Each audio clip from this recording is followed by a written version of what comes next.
Welcome to Tim's TV. The time is 9:05. Now, anyways, welcome to Tim's TV. We are having our late morning coffee.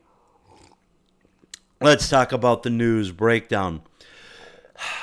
The Democrats, they're nice people, but they're very sore losers. We're going to call this the sore loser update because that's what it's become. Now, the sore losers have been found out that they put spies in the Trump campaign because the FBI needed to spy on their political opponents. And in on the 2018 midterms, we're going to have two categories of candidates. The FBI approved candidate, because remember, the FBI gets to approve the people you get to vote for. That's the idea of democracy of the left. If the FBI can spy on, infiltrate, and basically approve the candidate. So whatever your political opinions are, your candidate is going to have to be approved by the FBI. Remember the racist, bigoted FBI and the American intelligence infrastructure. You know, the people that got it right about weapons of mass destruction?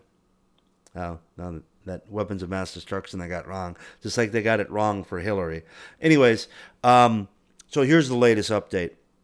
It turns out that the FBI put spies in the Trump campaign right around the time he got the nomination.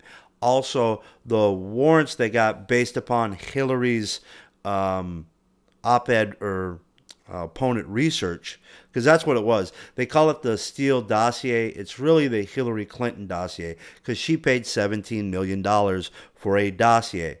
I mean, she overpays with everything that involves other people's money.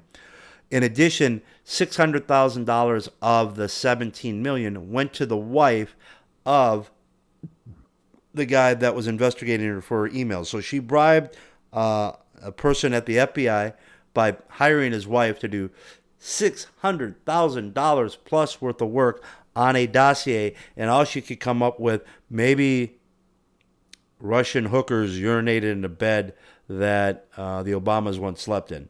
That is a stretch. I mean, the Obamas weren't going to sleep in that bed again. Why would you have a hooker pee in the bed? Two, they never named the hookers. So just hookers. Well, could you throw me a name? I'll give you a name. One of the hookers' name was Natasha. And the other one could have been... I'll let you do the research. But you can't make up two hookers' names for the Russians for $600,000? Come on, I'll do it for $6. I'll even make up photos for $600. But that is one of the lies the American people are being told, that the Golden Shower dossier is really a Hillary Clinton dossier. But now the Inspector General is about to drop a report looking into what the FBI and the Department of Justice has done to Donald Trump in the midterm, or in the election in 2016, what's been done since. Remember, the majority of the people that were spying on Donald Trump were also the same people who let Hillary Clinton go. Hillary deleted 33,000 emails 10 days after they were subpoenaed. That's 33,000 counts of obstruction of justice, and a junior first-year prosecutor could make the case. But they're claiming that Donald Trump is obstructing justice because he fired James Comey, who wasn't actually doing an investigation into Donald Trump at the time. Part two, every Democrat called for Comey to be fired. They called for Comey to be fired in July of 2016 when he came out, laid out the case against Hillary, and then said no one would prosecute her. That caused a huge problem. Almost every Democrat called for his termination. 10 days before the election, he comes out and lays out the fact that Hillary has hundreds of thousands of emails on a pedophile's laptop. That, remember, Anthony Weiner was sending dick pics to a 16-year-old, got caught, had his laptop seized. His laptop, the one he shared with his wife, Hillary Clinton's best friend, bestie, and personal assistant, Huma Abedin, had all kinds of top secret emails, Hillary emails, stuff that should have been on a secure laptop, not a laptop accessible by a pedophile. Remember, the Democrats had a pedophile running in the election. It was Hillary Clinton's best friend, Huma Abedin's husband, Anthony Weiner, the guy that had 2 times previously been caught putting his wiener out on the internet. That guy had access to top secret military and Secretary of State information. Got caught. That's a primary reason Hillary lost. That, and let's get it right. See that behind me? Hillary loves her wine. Yes, she does. She took 3 to 4 days off per week to drink that. Wine, wine, wine. And had Hillary been sober and worked as hard as Trump, she'd probably be president. But she didn't. She drank wine and let her emails be on a pedophile's laptop. That's one of the top 5 reasons she's not president is wine. Now, she's still whining, by the way.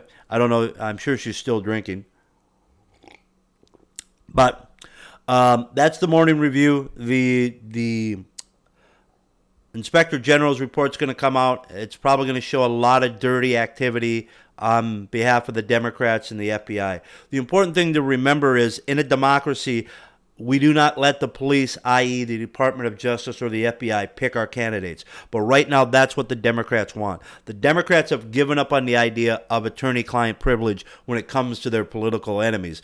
And that is something that Hillary Clinton is famous for. She got kicked off the Watergate committee because she argued that President Nixon did not have a right to an attorney. Not just a government-paid-for attorney, but he didn't have a right to pay for and hire his own attorney. Why? Because if Hillary likes you, you're no longer a human being. You don't have a constitutional right if Hillary and the Democrats don't like you. They don't like Donald Trump, so Donald Trump is no longer a human being. And remember, all the people around him, including his family, are no longer human beings. And if you're a supporter, you're not a human being. The Democrats view us all as subhuman. A subhuman that doesn't have a right to an attorney, a subhuman that doesn't have a right to privacy, a subhuman that's going to end up in a camp like they did to the Jews. And understand something. I am serious about that. The Democrats have a huge problem. If attorneys can give up the theory of attorney-client privilege simply because they're angry that they lost an election, they're sore losers. They're dangerous sore losers. They're willing to give up everybody's civil liberty. If the president doesn't have any rights and he's the most powerful, most viewed person in the world, what do you have? If they would take away the president's right to an attorney, which once again, this is coming from Hillary Clinton. She tried to do it to Nixon. She's done it to Donald Trump. So the president is not entitled to an attorney or civil rights. That means you're not entitled to anything. Because if the person up here has no rights, like right to an attorney, doesn't have right to privacy, you have nothing.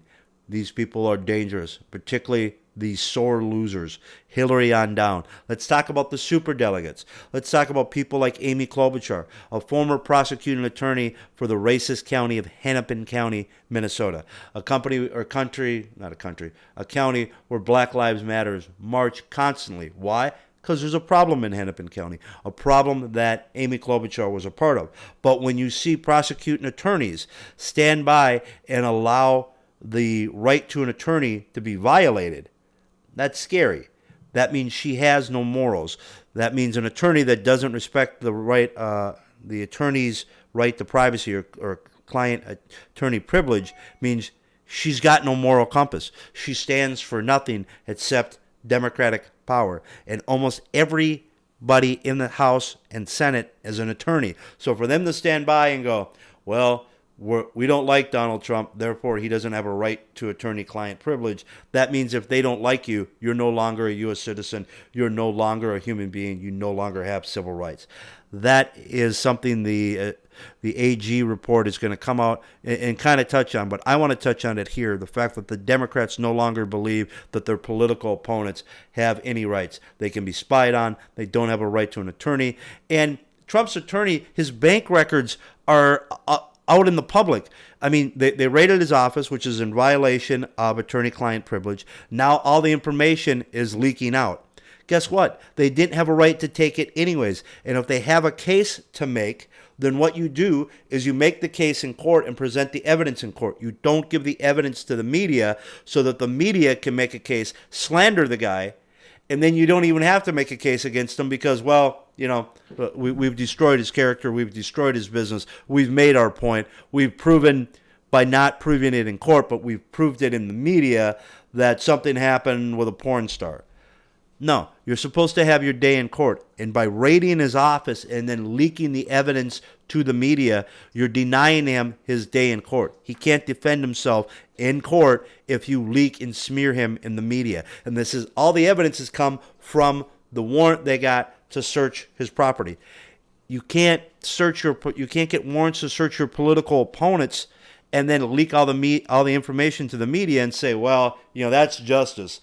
No. Justice is you bring it to court, you have what's called discovery, where you show him the evidence against him, and then you present it in court, and he can defend himself against whatever crime he may have committed. They haven't listed a crime that Trump's attorney has committed. What they have done is illegally raided him because he's a political opponent. He's the wrong political party.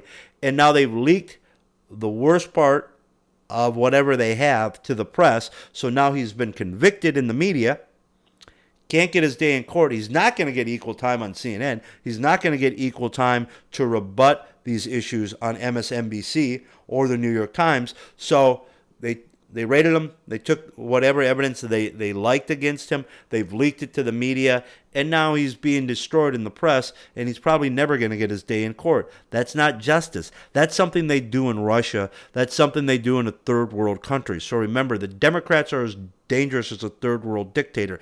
And let's talk about something else. The Democrats repeatedly say that Trump is a threat to our democracy. The Democrats are sore losers. We had an election. Trump won 30 states to 20. He won fair and square. They don't accept the outcome of the election. They put spies in the Trump campaign. The FBI put spies. The Democratic FBI put spies in the Trump campaign. The Democratic FBI wiretapped Donald Trump, or the people around Donald Trump. The Democratic FBI took bribes from Democrats to allow Democratic crimes to go free, to not be charged, to not be presented to the grand jury. At the same time, they were spying on illegally, politically motivated wiretaps, politically motivated spies against Donald Trump. This is all politically motivated. The Democrats are the threat to democracy, not Donald Trump. Donald Trump won fair and square. Donald Trump is holding his temper. Donald Trump did what all the Democrats asked him to do, which is fire Jim Comey. So every Democrat that's calling for impeachment was calling for Jim Comey to be fired. So Trump fires Jim Comey, does what the Democrats ask. Now the Democrats say, well, we have to impeach you because you fired Jim Comey. Well, you asked for Jim Comey to be fired or to step down multiple times. It's such hypocrisy. This is a house of cards that you only have to kick the door in and watch the whole thing collapse. The Democrats are the threat to our democracy. I'm Tim with Tim's TV. This is your morning briefing.